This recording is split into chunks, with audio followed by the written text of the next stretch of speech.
अब न एहसास दिलों में ठिकाना तेरा, अब किताबों में भी कहाँ मिलता है फसाना तेरा। सर फिरे लोग कहाँ प्यार किया करते हैं, कौन कहता है अभी बाकी है जमाना तेरा।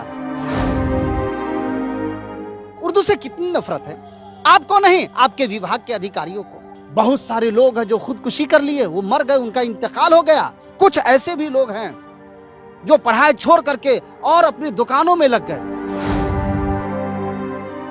सिवाय यकीन दहानी के आज तक के 8 सालों में कुछ भी नहीं मिल पाया। अब तो उम्रें खत्म हो रही है, जहां रिजल्ट देकर मेरिट लिस्ट में नाम आने के बाद तब फेल करना, ये पूरे हिंदुस्तान का ये पहला है। मैं तो कहता हूं कि पूरी दुनिया का ये पहला ऐसा वाकया है। बहुत सारी ऐसी लड़कियां जिनका रिजल्ट आया था, सिर्फ रिजल्ट के बिना पे उनकी शादी लगी, और आज रिजल्ट न कैंसिल कर देने की वजह से, छीन लेने की वजह से उनकी शादी टूट गई।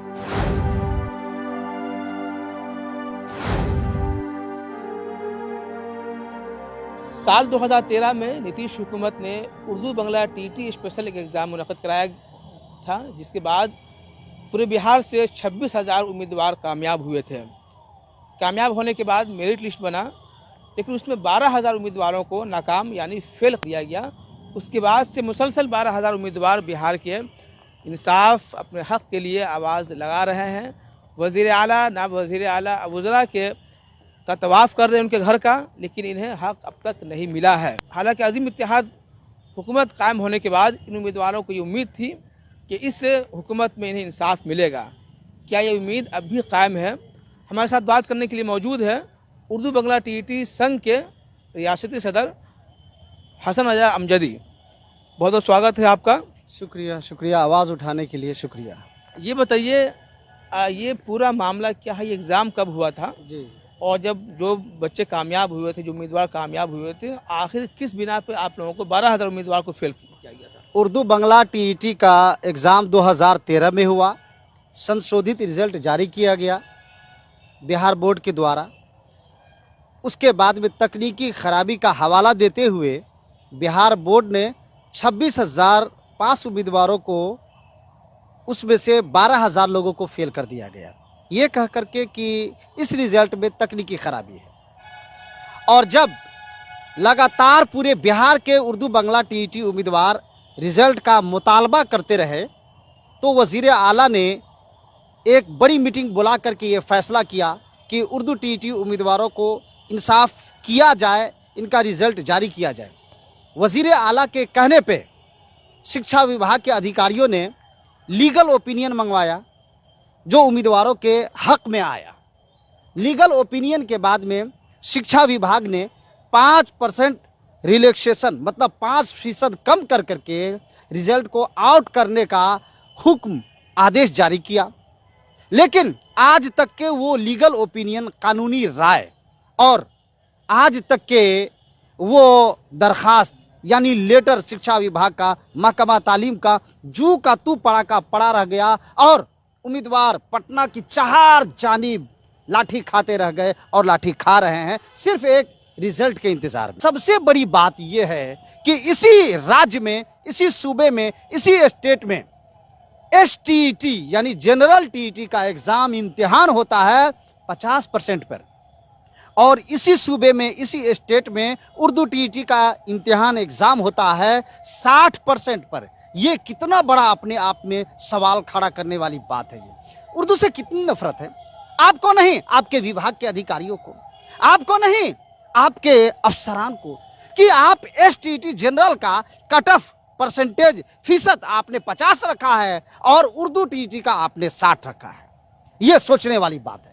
8 सालों से लगातार बहुत सारे लोग हैं जो खुदकुशी कर लिए, वो मर गए, उनका इंतकाल हो गया। कुछ ऐसे भी लोग हैं जो पढ़ाई छोड़ करके और अपनी दुकानों में लग गए। कुछ ऐसे भी लोग हैं जो अब जहां तहां डिप्रेशन का शिकार हो चुके हैं। अब हमारा कहना सिर्फ ये है कि कब तक के हम वजीर आला नीतीश कुमार सर का हम यकीन दहानी पे जीते रहेंगे, और कब तक के हम नायब वजीर आला तेजस्वी प्रसाद यादव से हम यकीन की बातों को सुनते रहेंगे, जबकि बड़ी उम्मीद थी और है, और क्यों ना हो।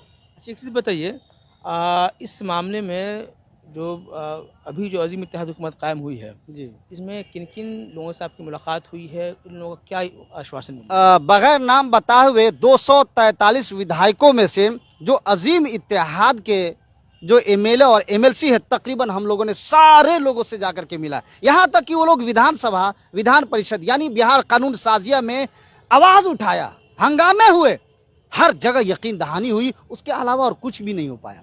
सिवाय यकीन दहानी के आज तक के 8 सालों में कुछ भी नहीं मिल पाया। अब तो उम्रें खत्म हो रही है, उम्र बर्बाद हो चुकी है। यह समझा जा सकता है कि लोग कितना क्या करें। अब कौन सा तरीका है आपसे मुतालबा करने का, आपसे अपनी मांग को मंगवाने का।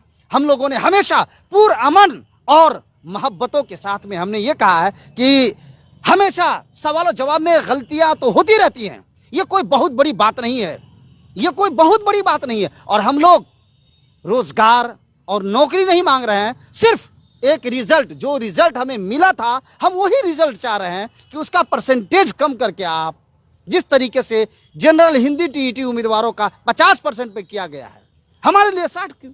ये पूरी दुनिया आपसे सवाल कर सकती है, ये पूरा भारत का एजुकेशन, भारत की तालीम और भारत का शिक्षा आपसे सवाल पूछता रहेगा कि इतना बड़ा भेदभाव, इतनी नफरत क्यों? उर्दू, आप तो उर्दू के बहुत बड़े आप मोहब्बत करने वाले, फिर ऐसा क्यों? अब ना एहसास दिलों में ठिकाना तेरा, अब किताबों में भी कहाँ मिलता है फसाना तेरा, सर फिरे लोग कहाँ प्यार किया करते हैं, कौन कहता है अभी बाकी है जमाना तेरा, अंत भला तो सब भला। महसूस नहीं होता है कि अब थक गए हैं, अब कितना हम लोग क्या लड़ाई करें? करें? हम लोग के पास में अब चारा क्या है? हम लोग के पास में अब चारा क्या है? हद तो ये है कि लोग दर दर की ठोकर खा रहे हैं, पता नहीं क्या क्या हो रहा है, ये मालिक जान सकता है। कितना डिप्रेशन में लोग हैं ये हम नहीं बता सकते हैं। उम्मीदवार पूरे बिहार के ये जान रहे हैं। अभी मीटिंग हुई है, पूरे बिहार के पूरे प्रदेश से लोग आए हैं। लास्ट और आखिरी फैसला ये लिया है कि करो या मरो की हालत में विधानसभा 20 का सत्र जो चालू होने जा रहा है उसमें करो या मरो का आंदोलन, मुजाहरा और प्रदर्शन होगा। हुकूमत मुकम्मल तरीके से जो कान में तेल डाल चुकी है, जो अफसरान तेल डालकर सोए हुए हैं और एक तरफा नफरत फैला रहे हैं, हम उनसे ये अदब के साथ गुजारिश करते हैं कि उर्दू टीईटी उम्मीदवारों के साथ आप जुल्म ना करें, नाइंसाफी ना करें, आप रिजल्ट जारी करें। आप क्योंकि जब लेटर विभाग का निकल गया, महकमा तालीम का निकल गया, जब ओपिनियन आ गया सब उम्मीदवारों के पक्ष में, तो फिर अब देरी किस बात की है? जी बताइए, हाईकोर्ट का ओपिनियन क्या आया था इसमें? ओपिनियन आया था कि शिक्षकों की कमी को देखते हुए कम आहर्ता वाले शिक्षकों को बहाल किया जा सकता है। लेकिन हम लोग बहाली की मांग भी नहीं कर रहे हैं, हम लोग रिजल्ट कर रहे हैं। छोड़िए, आपको जब मर्जी हो, कोई हम आपसे कोई दुश्मनी नहीं है। आपकी राजनीति को, सियासत में हम हस्तक्षेप, दखल अंदाजी नहीं करना चाहते हैं। आपको जब मर्जी हो तब आप तकर्रुरी कीजिएगा, बहाली कीजिएगा, हमें उससे कोई मतलब नहीं है। रिजल्ट आप केवल जारी करें पहले।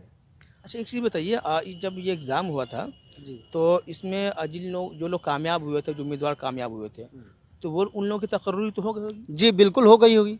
26,000 में से 12,000 को सीधा फेल कर दिया गया, खाना देकर के छीन लिया गया, उनके रिजल्ट को ही बाइकआउट कर दिया गया।